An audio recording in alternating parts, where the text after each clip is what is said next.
Assalomu alaykum. Hurmatli pensionerlar, nafaqa oluvchilar va ota-onasining pensiyasi bilan shug'ullanayotgan farzandlar. Bugun men juda muhim mavzuni tushuntiraman. 25 avgust kuni va shu sanadan keyin pensiya to'lovlari.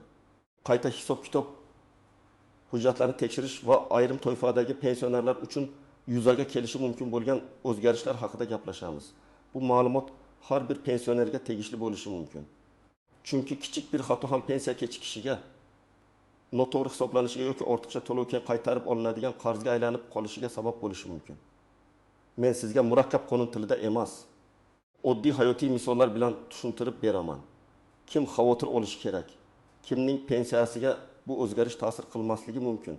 Qaysi hujjatlarni tayyorlab qo'yish kerak? Bank kartasi, yashash manzili ishtaji, daromad ma'lumotlari va nogironlik hujjatlarida nimalarga e'tibor berish zarur? Videoni oxirigacha ko'ring. Chunki eng muhim amaliy qadamlarni oxirida beraman. Hozirning o'zida kanalga obuna bo'ling, like bosing. Chunki bunday ogohlantirishlarni vaqtida bilgan odam o'z pulini va vaqtini asrab qoladi. Avval qanday edi? Ko'pchilik pensioner pensiyasini oddiy tartibda olardi. Kimdir bank kartasiga, kimdir naqd shaklda, kimdir esa yaqin qarindoshi orqali olardi. Pensiya tayinlangan paytda hujjatlar bir marta topshirilgan, keyin odamlar ko'pincha hammasi avtomatik bo'ladi deb o'ylagan. Lekin amaliyotda hamma narsa doim ham shunday emas. Ish stajidagi bitta yil ko'rinmay qolishi, arxiv ma'lumotlari to'liq kiritilmasligi, familiya o'zgargan bo'lsa hujjatlar mos kelmasligi, bank kartasi muddati tugashi, nogironlik muddati uzaytirilmagan bo'lishi, yashash manzili o'zgargani tizimda aks etmagan bo'lishi mumkin. Endi nima o'zgaradi? 20 avgust sanasi atrofida ko'plab pensionerlar uchun eng muhim masala shuki, to'lovlar va ma'lumotlar aniqroq tekshirilishi, elektron bazalar orqali solishtirilishi, pensiya huquqi va miqdoriga ta'sir qiluvchi holatlar qayta ko'rib chiqilishi mumkin. Men bu yerda bir narsani alohida aytaman.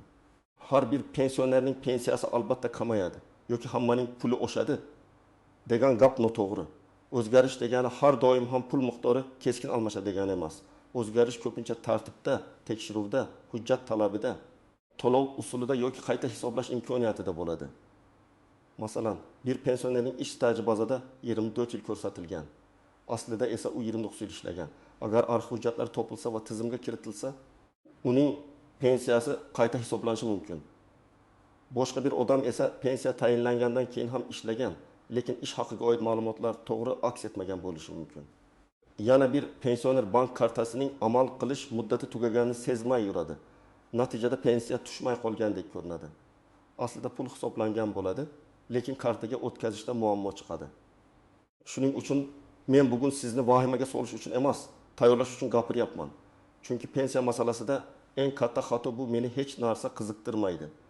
Davlat o'zi biladi deb chetda turishdir. To'g'ri, davlat idoralari hisoblaydi. Lekin sizning hujjatingiz, stajingiz, ish haqi ma'lumotingiz, bank rekvizitingiz va arizangiz to'g'ri bo'lishi kerak.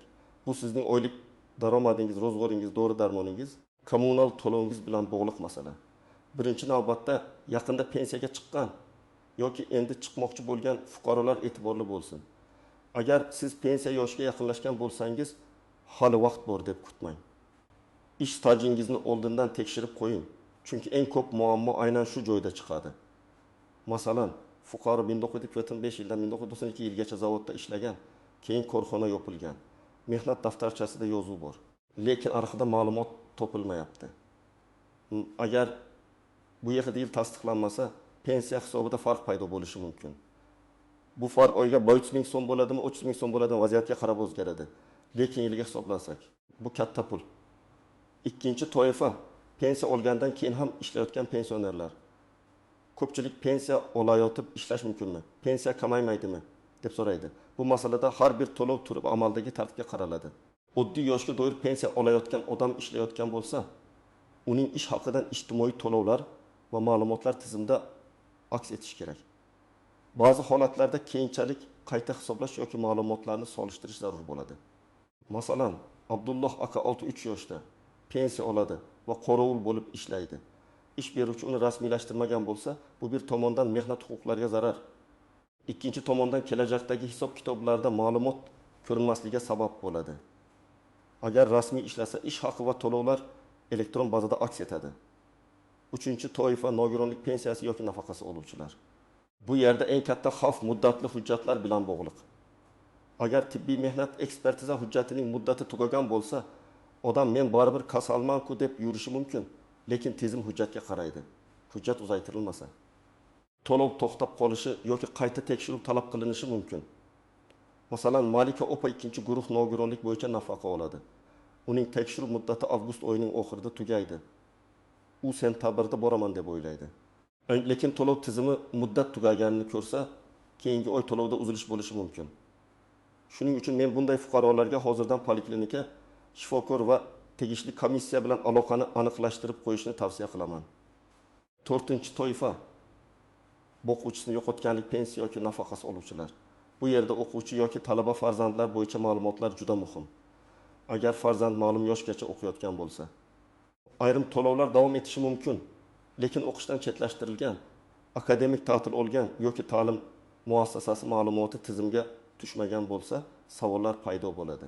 Masalan, Dilshod 19 yoshda otasidan o'quvchisini yo'qotganlik bo'yicha to'lov oladi va kollejda o'qiydi. Agar o'qish joyidan ma'lumot vaqtida tasdiqlanmasa, to'lov to'xtashi mumkin. Keyin u hujjat olib keladi, to'lov tiklanadi, lekin vaqt, asab va navbatlar ketadi. 5-toifa bank kartasi orqali pensiya oluvchilar.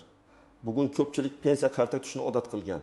Bu qulay, lekin kartaning muddati, bankdagi telefon raqam, pasport ma'lumoti, plastik karta egasi haqidagi ma'lumotlar mos bo'lishi shart. Masalan, karta eski pasport bilan ochilgan, keyin ID karta olingan, lekin bankda ma'lumot yangilanmagan. Ba'zan to'lov keladi. Lekin bank xavfsizlik sababli operatsiyani cheklaydi. Pensiyani esa pensiya jamg'armasidan ko'radi. Pensiya jamg'armasi esa bankka yubordik deydi. Aslida muammo bank ma'lumotida bo'ladi. 6-toifa boshqa hududga ko'chgan pensionerlar. Masalan, odam Samarqanddan Toshkentga farzandining uyiga ko'chib kelgan, lekin ro'yxatdan o'tish, yashash manzili yoki pensiya ishini ko'chirish masalasini hal qilmagan. Bunday vaziyatda xatlar, chaqiruvlar, tekshiruvlar eski manzilga ketishi mumkin. Keyin odam menga hech kim aytmadi deydi. Shuning uchun yashash joyi o'zgarsa, bu ma'lumotni rasmiy tarzda yangilash kerak. Kimlar ortiqcha xavotir olmasligi mumkin. Agar sizning pensiyangiz uzoq yillardan beri to'g'ri kelayotgan bo'lsa, bank kartangiz ishlayotgan bo'lsa, pasport ma'lumotlaringiz yangilangan bo'lsa, yashash manzilingiz o'zgarmagan bo'lsa, nogironlik yoki talabalik kabi muddatli hujjatlaringiz bo'lmasa, sizda katta xavf kamroq. Lekin baribir men kamida bir marta o'z pensiya ma'lumotlaringizni tekshirib qo'yishni maslahat beraman.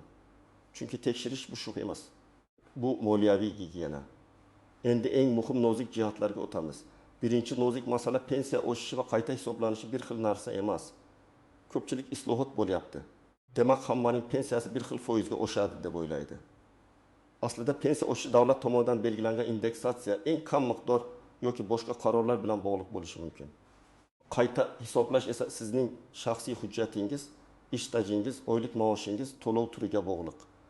Bir odamning pensiyasi 170 ming so'mga oshishi mumkin, boshqa odamda o'zgarish bo'lmasligi mumkin. Uchinchi odamda esa xato aniqlansa, oldingi hisob-kitob tuzatilishi kerak bo'ladi. Ikkinchi nozik masala ortiqcha to'langan pul.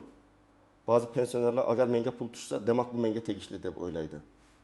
Lekin agar tizimda xato bo'lib, noto'g'ri to'lov amalga oshirilgan bo'lsa, keyinchalik ortiqcha summa qaytarilishi talab qilinishi mumkin. Masalan, odam o'quvchisini yo'qotganlik bo'yicha to'lov oladi. Lekin farzand o'qishdan chiqqani vaqtida bildirmaydi. Bir necha oy pul tushaveradi. Keyin tekshiruvda aniqlanadi va ortiqcha to'langan summa qarz sifatida chiqarilishi mumkin. Shuning uchun men doim aytaman, hayotingizda pensiya yoki nafaqaga ta'sir qiladigan o'zgarish bo'lsa, uni yashirmang, vaqtida xabar bering. Uchinchi nozik masala ishonchnoma orqali pensiya olish. Ba'zi keksalar yurishga qiynaladi. Farzandi yoki qarindosh pensiyasini olib beradi. Bu qonuniy tartibda ishonchnoma bilan bo'lishi mumkin. Lekin ishonchnomaning muddati tugagan bo'lsa, bank yoki to'lov tashkiloti pul bermasligi mumkin. Yana bir xavf, keksaning o'zi pul qanday sarflanayotganini bilmasligi. Men ekspert sifatida shuni tavsiya qilaman. Ishonchnoma berayotgan pensioner ham, oluvchi qarindosh ham barcha chek, bank xabarnomasi va to'lov ma'lumotlarini ochiq yuritsin. Chunki oilada ham keyin nizolar chiqishi mumkin. 4-nozik masala, familiya, ism, otasining ismidagi farqlar. Masalan, mehnat daftarchasida O'g'loy deb yozilgan, pasportda O'g'loy deb turibdi. Yoki eski hujjatda Kiril yozuvida bitta harf boshqacha ketgan. Bu oddiy ko'ringani bilan arxiv stajini tasdiqlashda muammo keltirishi mumkin. Bunday holatda hamma tushunadi-ku deb o'ylamang. Hujjat uchun aynan moslik kerak. Zarur bo'lsa, arxiv ma'lumotnomasi foyda hujjat yoki sud orqali faktni tasdiqlash talab qilinishi mumkin. 5-nozik masala norasmiy ish staji. Ko'pchilik 90 yillar yoki 2000 yillarda bozor, qurilish, fermer xo'jaligi xususiy korxonada ishlagan, lekin rasmiy hujjat bo'lmagan.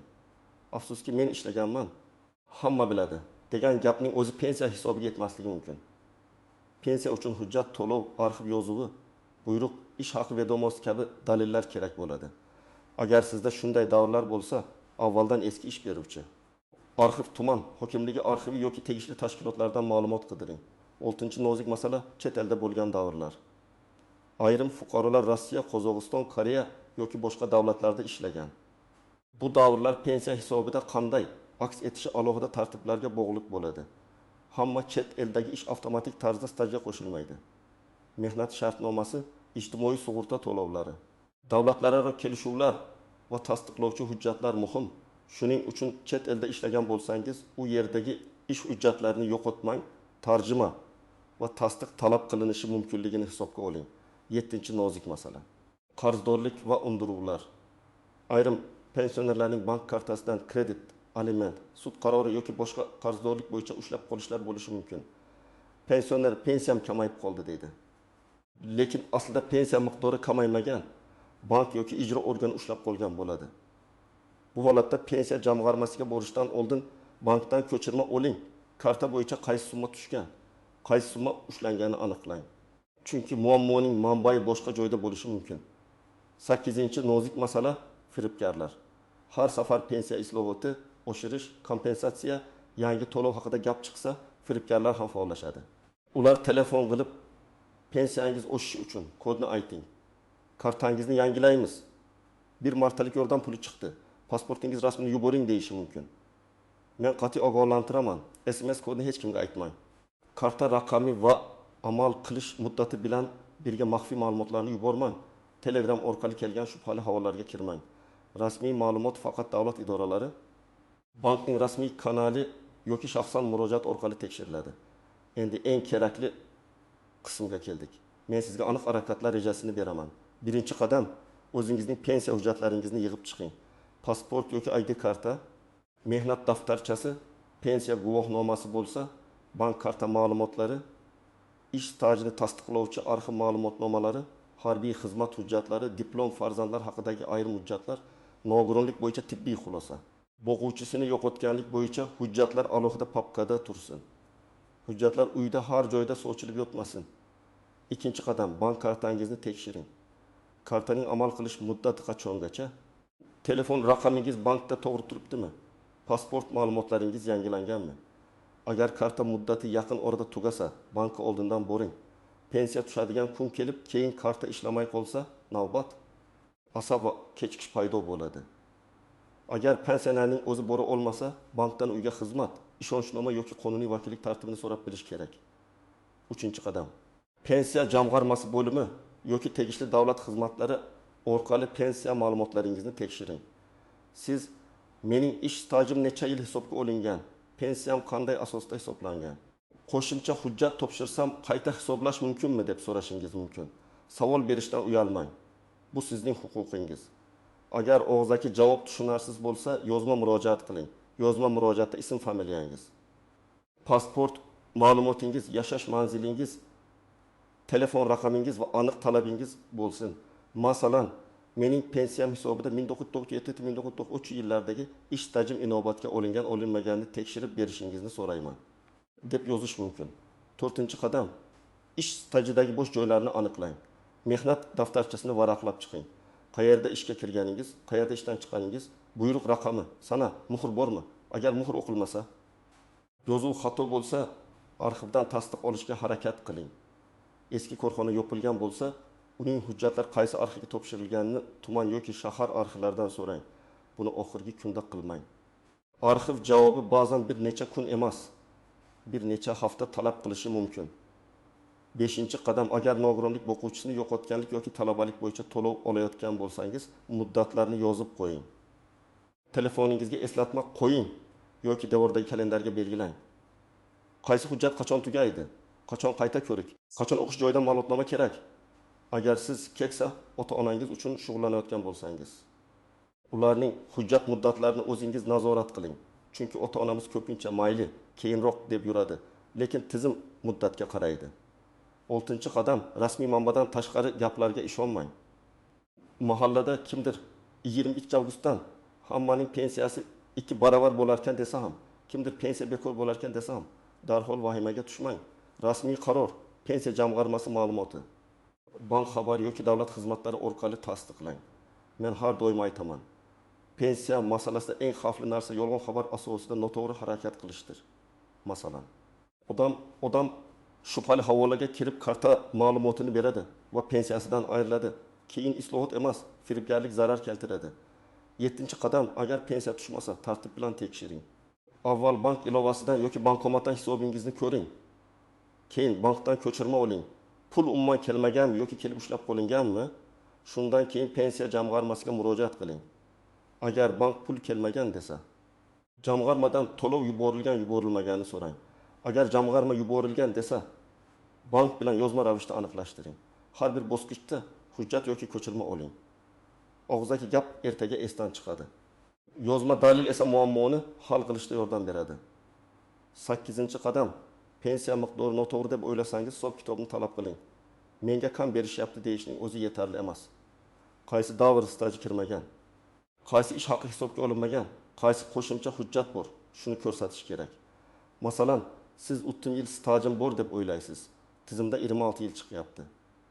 Demak, 4 yil qayerda yo'qolganini topish kerak. Yoki yuqori oylik olgan davringiz hisobga olinmagan bo'lishi mumkin. Bunday paytda arxiv ma'lumotnomasi juda katta ahamiyatga ega. 9-qadam, farzandlar ota-onasining pensiya masalasiga befarq bo'lmasin. Keksalar ba'zan hujjat, bank, telefon, SMS, ilova, navbat kabi narsalardan charchaydi. Farzandlar esa pensiyasi tushyapti-ku deb o'ylaydi. Lekin bir kuni karta bloklanadi, hujjat muddati tugaydi yoki firibgar telefon qiladi. Shuning uchun oyda kamida bir marta ota-onangizdan so'rang. Pensiya vaqtida tushdimi? Karta ishlayaptimi? Hech kim telefon qilib kod so'ramadimi? Biror xat kelmadimi? Bu oddiy e'tibor katta muammoning oldini oladi. 10-qadam. Barcha murojaatlarning nusxasini saqlang. Agar ariza bersangiz, kirim raqamini oling. Agar ma'lumotnoma topshirsangiz, nusxasini o'zingizda qoldiring. Agar bankka murojaat qilsangiz, ko'chirma oling. Hujjat topshirib, keyin yo'qolib qoldi degan holatlar bo'lmasligi uchun har bir narsani rasmga olib qo'yish ham foydali. Bugungi kunda telefon kamerasi ham yaxshi yordamchi. Hurmatli tomoshabinlar, 21 avgust atrofidagi pensiya o'zgarishlari haqida eng to'g'ri yondashuv shuki, vahima qilmaymiz, lekin befarq ham bo'lmaymiz. Pensiya islohoti deganda faqat pul oshishi yoki kamayishini emas, hujjatlar, elektron bazalar, bank to'lovlari, muddatli hujjatlar, qayta hisoblash va nazorat tartiblarini ham tushunish kerak. Kimning hujjati tartibli bo'lsa, bank ma'lumoti to'g'ri bo'lsa, staji tasdiqlangan bo'lsa, u ancha xotirjam bo'ladi. Kimda noaniqlik bo'lsa, aynan hozir harakat qilish kerak. Men sizga ekspert sifatida eng muhim maslahatni yana bir bor aytaman. Pensiya bu sizning qonuniy haqqingiz, lekin bu haq to'g'ri va vaqtida kelishi uchun hujjatlaringiz ham to'g'ri bo'lishi kerak. Bugun 1 soat vaqt ajratib hujjatni tekshirish ertaga 1 oy yugurib yurishdan yaxshiroq. Agar sizda pensiya tushishi, qayta hisoblash, bank kartasi, nogironlik hujjati yoki ish staji bo'yicha savol bo'lsa, izohlarda yozing. Qaysi hududdansiz? Qanday muammo bor? Imkon qadar tushunarli qilib yozing. Videoni yaqinlaringizga, ayniqsa pensioner ota-onasi borlarga yuboring. Like bosing, kanalga obuna bo'ling. Chunki men sizni pensiya, nafaqa, imtiyozlar va muhim davlat o'zgarishlari bo'yicha vaqtida ogohlantirib boraman.